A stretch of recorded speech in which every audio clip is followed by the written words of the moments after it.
नमस्कार दोस्तों, स्वागत है आपका आज के मुख्य समाचार में, जिसमें सबसे पहली बड़ी खबर में आपको बताएंगे कि चीन ने बुलाई अपने लिए आफत। चीन के राष्ट्रपति जिनपिंग ने सैनिकों से कहा कि युद्ध की करो तैयारी और हाई अलर्ट पर रहो, जिसके बाद भारत भी है मुस्तैद और केवल है इशारे का इंतजार, जिसके बाद आर पार का ऐलान होते ही नेस्त नाबूद हो जाएगा पड़ोसी चीन। इसी के साथ दूसरी बड़ी खबर में आपको बताएंगे कि अमेरिका ने ताइवान को दिया ये अचूक हथियार, जिसके बाद तिलमिला उठा चीन।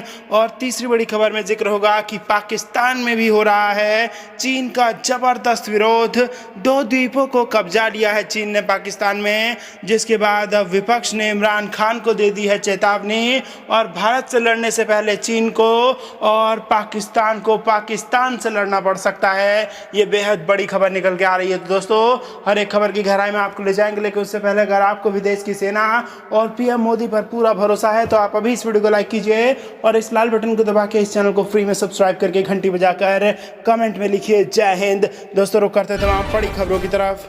चीन के राष्ट्रपति जिनपिंग ने सैनिकों से कहा, युद्ध की तैयारी करो, हाई अलर्ट पर रहो। जी हां दोस्तों, चीन के राष्ट्रपति शी जिनपिंग ने अपने सैनिकों से युद्ध की तैयारी करने को कहा है। CNN की रिपोर्ट के मुताबिक जिनपिंग ने एक मिलिट्री बेस के दौरे पर सैनिकों से कहा, अपना पूरा दिमाग और ऊर्जा युद्ध की तैयारी पर केंद्रित करो। चीन की शिन्हुआ न्यूज एजेंसी के मुताबिक जिनपिंग मंगलवार को चीन के गुआंगडोंग के एक मिलिट्री बेस के दौरे पर थे, जब उन्होंने सैनिकों को युद्ध की तैयारी पर फोकस करने को कहा। जिनपिंग ने अपने सैनिकों को हाई अलर्ट की स्थिति में रहने को भी कहा। Jinping People's Liberation Army marine corps का निरीक्षण करने पहुंचे थे। चीन के राष्ट्रपति ने सैनिकों से वफादार, बिल्कुल शुद्ध और पूरी तरह भरोसेमंद रहने की अपील भी की। चीन के राज्य गुआंगडोंग में भी शी जिनपिंग के पहुंचने का मुख्य मकसद शेनझेन स्पेशल इकोनॉमिक जोन की 40वीं वर्षगांठ के मौके पर उनके भाषण का कार्यक्रम था। बता दें कि भारत, अमेरिका और ताइवान के साथ इस वक्त चीन के संबंध बेहद तनावपूर्ण हैं। सोमवार को ही अमेरिका ने ऐलान किया था कि वह ताइवान को 3 एडवांस वेपन सिस्टम मुहैया कराने जा रहा है। इस फैसले से चीन भड़क गया था,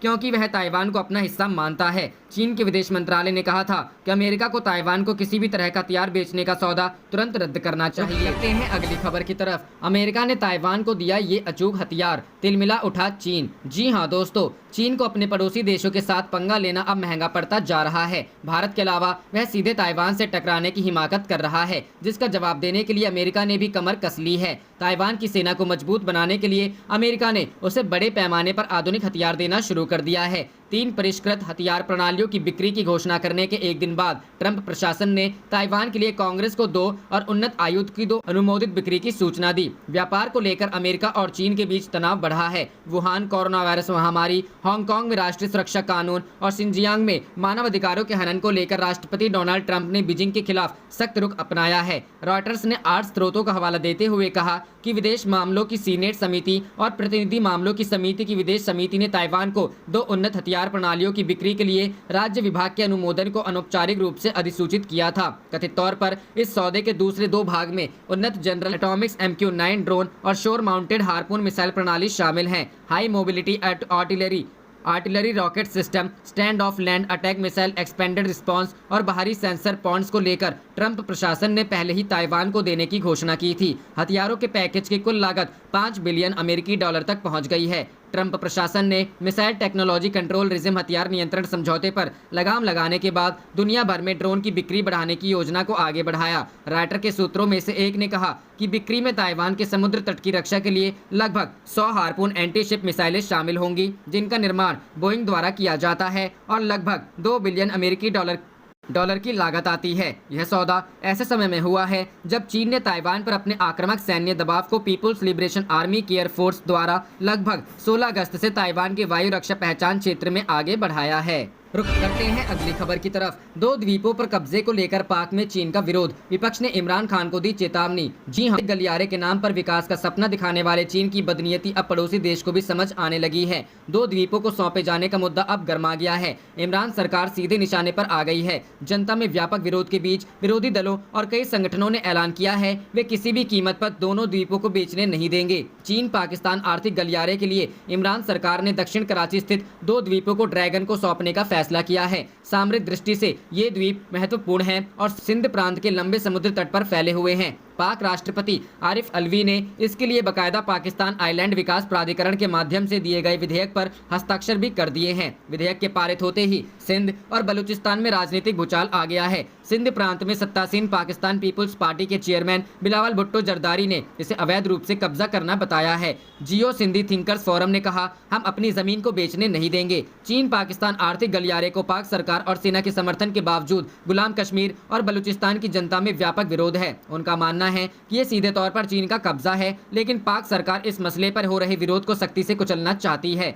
मई माह में ऐसे ही कुछ संगठनों पर पाबंदी लगा दी गई है। बलूचिस्तान की नेशनल पार्टी ने इसके खिलाफ देश भर में आंदोलन चलाने का ऐलान किया है। विरोधी नेताओं का आरोप है कि कब्जा कराने के लिए लाया गया यह विधेयक चीन की आर्थिक महत्वाकांक्षा को ही पूरा करेगा। इससे पाकिस्तान का कोई भला नहीं होने वाला। यहाँ पर चीन की गतिविधियां पर्यावरण का संकट भी उत्पन्न करेंगी। इस क्षेत्र में चीन के बड़े इरादे हैं और यह विधेयक उसकी योजना का एक हिस्सा भर है। पाकिस्तान के ही कुछ विशेषज्ञों ने सवाल खड़ा किया है कि इन दोनों ही द्वीपों पर विकास की कोई गुंजाइश नहीं है, तो चीन इनको आर्थिक विकास के नाम पर क्यों लेना चाहता है।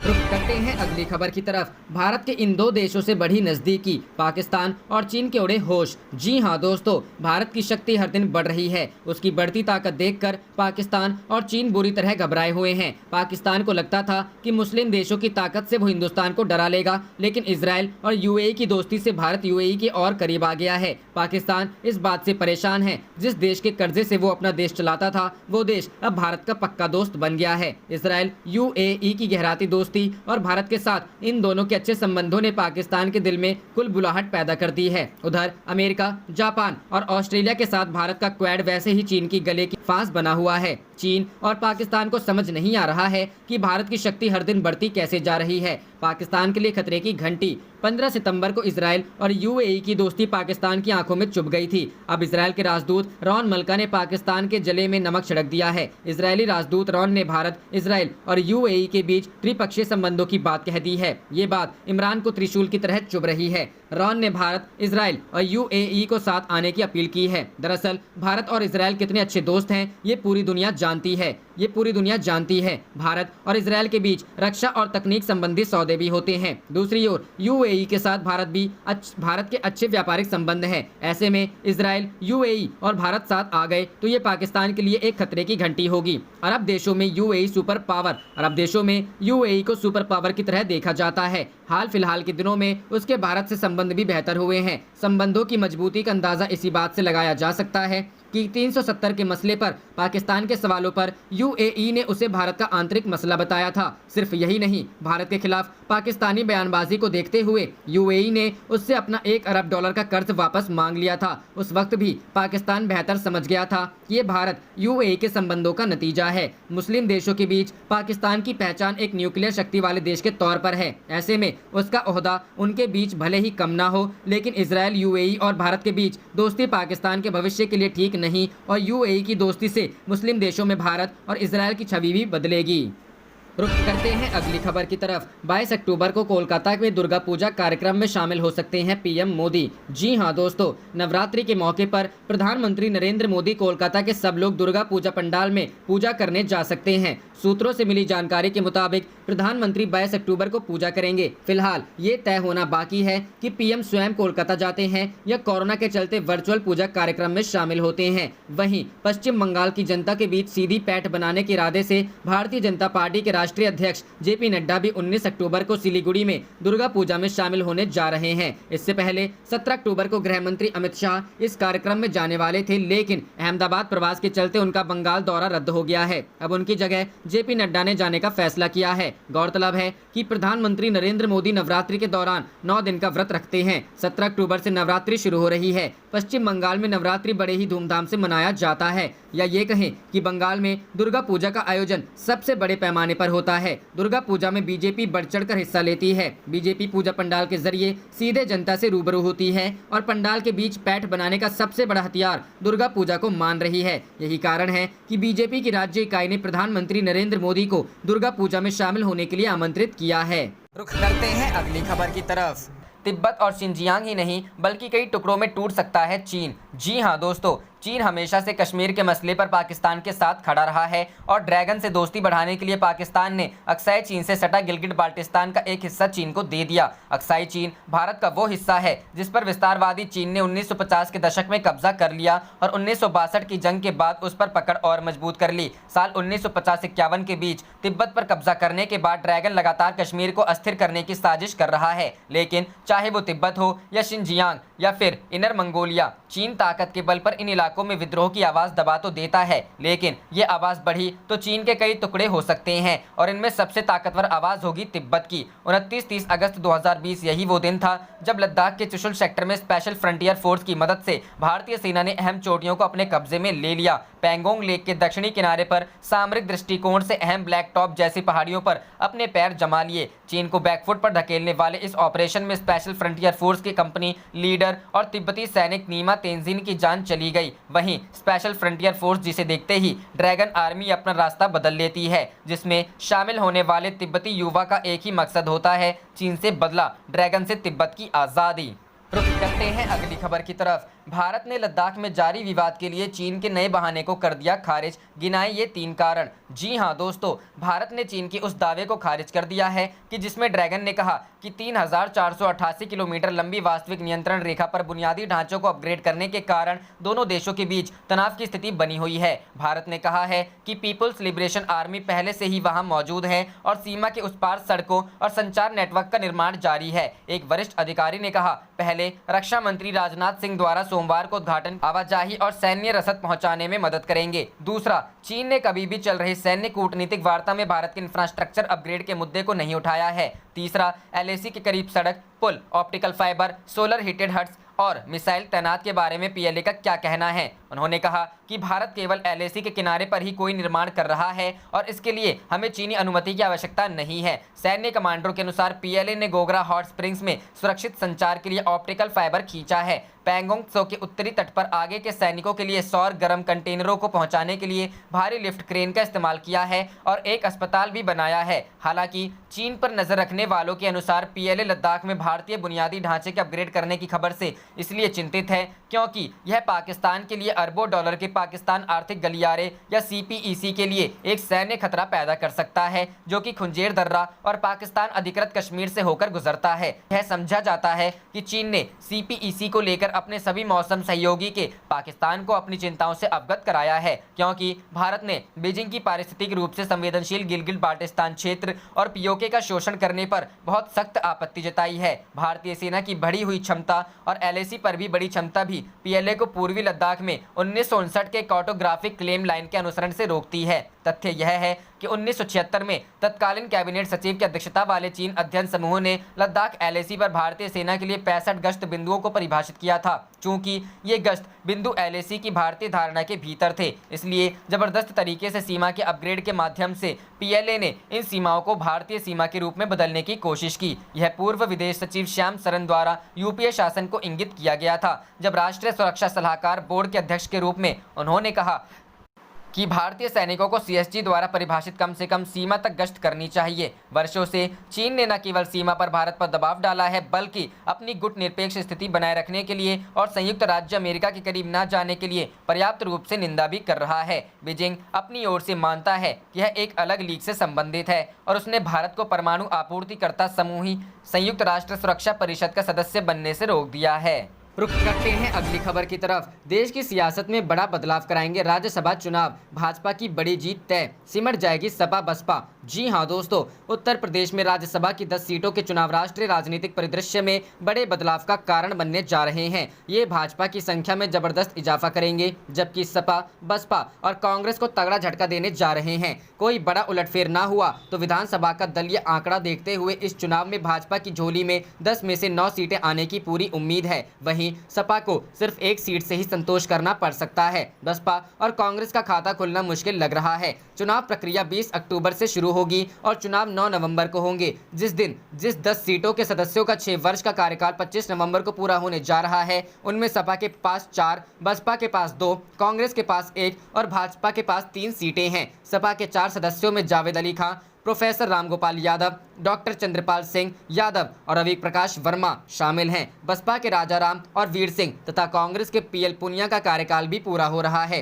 भाजपा के 3 सदस्यों में नीरज शेखर, अरुण सिंह और केंद्रीय मंत्री हरदीप पुरी शामिल हैं। इनमें भाजपा के तीनों सदस्यों की वापसी के साथ सपा के राष्ट्रीय महासचिव प्रोफेसर रामगोपाल का राज्यसभा में पहुंचना तय है। सपा ने प्रोफेसर रामगोपाल को उम्मीदवार घोषित भी कर दिया है। घटती रही सपा की सीटें वर्ष 2014 के चुनाव में इन 10 सीटों पर सपा के 6 सदस्य जीते थे। इनमें जावेद अली खां, प्रोफेसर रामगोपाल यादव, डॉक्टर चंद्रपाल सिंह यादव व रवि प्रकाश वर्मा के अलावा मोहम्मद आजम खां की पत्नी डॉक्टर तजीन फातिमा और पूर्व पीएम चंद्रशेखर के पुत्र नीरज शेखर शामिल थे। पर 2019 में लोकसभा सदस्य चुने जाने के बाद आजम के त्यागपत्र से रिक्त विधानसभा की रामपुर सीट के उपचुनाव में तजीन ने सपा के टिकट पर विधानसभा चुनाव जीतने के बाद राज्यसभा से इस्तीफा दे दिया था। उनकी जगह भाजपा ने राष्ट्रीय महामंत्री अरुण सिंह को राज्यसभा भेजा था। बदले राजनीतिक समीकरण में नीरज शेखर ने सपा छोड़ने के साथ राज्यसभा की सदस्यता भी छोड़ दी थी। अब वे भाजपा से राज्यसभा सदस्य हैं। इस प्रकार सपा के 4 ही सदस्य बचे। हरदीप पुरी को भाजपा ने मनोहर पर्रिकर के स्थान पर यूपी से राज्यसभा में भेजा था। रुख करते हैं अगली खबर की तरफ। चीन से तनाव के बीच 28 अक्टूबर को लद्दाख जाएगी संसदीय समिति, अग्रिम चौकियों का लेगी जायजा। जी हां दोस्तों, चीन से तनाव के बीच एक संसदीय समिति 2 दिवसीय लद्दाख दौरे पर जाएगी। इस दौरान समिति सीएजी रिपोर्ट के तहत भी जायजा लेगी, जिसमें हाई एल्टीट्यूड पर काम कर रहे सैनिकों के मौसमी कपड़े, स्नो गॉगल्स की कमी का जिक्र किया था। इसके साथ ही समिति जवानों के आवास, राशन और अग्रिम चौकियों का भी जायजा लेगी। हिंदुस्तान टाइम्स की रिपोर्ट के अनुसार इससे संबंधित अधिकारियों ने मंगलवार को यह जानकारी दी है। अधिकारियों ने कहा कि कांग्रेस सांसद अधीर रंजन चौधरी की अध्यक्षता में पब्लिक अकाउंट कमेटी के सदस्य 28-29 अक्टूबर को लेह की यात्रा कर सकते हैं। लोकसभा स्पीकर ओम बिरला ने संसदीय समिति के दौरे की अनुमति दे दी। दरअसल अधीर रंजन चौधरी ने पिछले महीने लोकसभा स्पीकर को एक पत्र लिखकर लद्दाख क्षेत्र का दौरा करने, वहां तैनात जवानों के साथ बातचीत करने और उनके कामकाज की स्थितियों और आवश्यकताओं को समझने के लिए यात्रा की अनुमति मांगी थी। यह समिति नियंत्रक और महालेखा परीक्षक की उस रिपोर्ट का भी अध्ययन कर रही है, जिसमें हाई एल्टीट्यूड पर काम कर रहे जवानों के मौसमी कपड़े, उपकरण और अन्य आवश्यकताओं का जिक्र किया गया था। इससे संबंधित अधिकारियों ने कहा कि पीएसी ने 6 सितंबर को एक बैठक के दौरान सीडीएस जनरल बिपिन रावत के साथ जवानों के राशन और कपड़ों से संबंधित कई मुद्दों पर चर्चा की थी। इस बैठक के दौरान ही पीएससी अध्यक्ष ने लद्दाख दौरे की बात कही थी, जिसके बाद उन्होंने लोकसभा अध्यक्ष ओम बिरला को पत्र लिखा था। पीएससी अपनी यात्रा को अंतिम रूप देने के लिए 23 अक्टूबर को ओम बिरला से फिर मुलाकात कर सकती है। बता दें कि फरवरी में संसद में पेश की गई एक रिपोर्ट में कैग ने सियाचिन और लद्दाख जैसे हाई एल्टीट्यूड वाले क्षेत्रों में तैनात जवानों के मौसमी कपड़े, उपकरण और राशन की कमी की बात कही थी।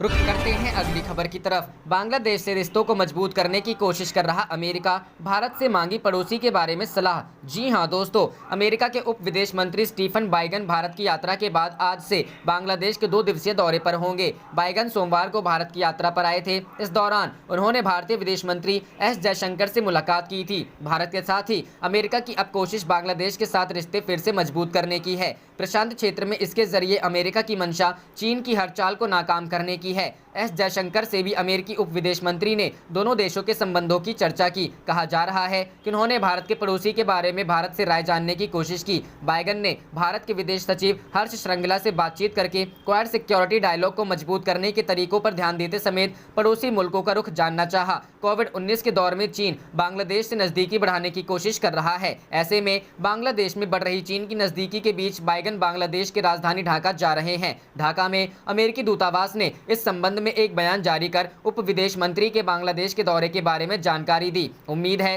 कि आज वो बांग्लादेश की प्रधानमंत्री शेख हसीना से मीटिंग भी करेंगे। दरअसल भारत दोनों देशों के रिश्तों को मजबूत बनाने की कोशिश कर रहा है। भारत ने अमेरिका को बांग्लादेश के साथ रिश्तों को मजबूत करने के लिए प्रोत्साहित भी किया। इससे पहले पूर्व विदेश मंत्री जॉन कैरी और हिलेरी क्लिंटन ने भी बांग्लादेश के दौरे की इच्छा जाहिर की थी। हालांकि किसी वजह से वो दौरा संभव नहीं हो पाया। अमेरिका को भारत की तरफ से ये बताया गया है कि शेख हसीना के नेतृत्व में बांग्लादेश तेजी से आगे बढ़ रहा है। चीन बांग्लादेश में निवेश बढ़ा रहा है। बांग्लादेश अपनी रक्षा जरूरतों का 80% हिस्सा उससे खरीद रहा है। ऐसे में अमेरिका की यात्रा और अहम हो जाती है। भारत ने भी बांग्लादेश को भी इस क्षेत्र में सहयोग के लिए मदद की पेशकश। रुख करते हैं अगली खबर की तरफ।